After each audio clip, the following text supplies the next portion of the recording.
मारूफ TikToker सन्नाज Yusuf के कत्ल के बाद उनके पड़ोसी अमीस नामी नौजवान का मौक़िफ़ भी सामने आ गया। निजी टीवी से गुफ्तगू करते हुए अमीस ने बताया कि 5:30 बजे चीखने चिल्लाने की आवाज़ें आईं। मैं और पड़ोसी अंकल छत पर थे। हमें घरेलू लड़ाई लगी क्योंकि हर घर में हल्की फुल्की लड़ाई चलती रहती है। फिर आवाज़ें रुकें, 2 फायर की आवाज़ें आईं, लेकिन वो इस कदर मध्यम थी कि हमें ऐसे लगा जैसे पटाखे चले हों। उमेश का कहना था कि हमें ऐसे किसी वाक़े का एहसास तक नहीं हुआ, कत्ल का तो सोच भी नहीं सकते थे। फिर पुलिस की गाड़ी आई और मगरिब के वक्त काफ़ी नफरी आ गई और सबको पता चल गया कि यहाँ कत्ल हुआ है। इससे पहले मोहल्ले में सब पुरसुकून थे।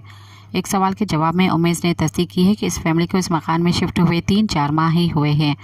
एक आध दफ़ा नौजवान लड़के ही घर में देखे गए, लेकिन बड़ी उम्र का शख्स कभी नहीं देखा जैसे वालिद हों। पार्क में वॉक करते भी इन लोगों को निचले पोर्शन में मुकीम फैमिली के साथ देखा गया था।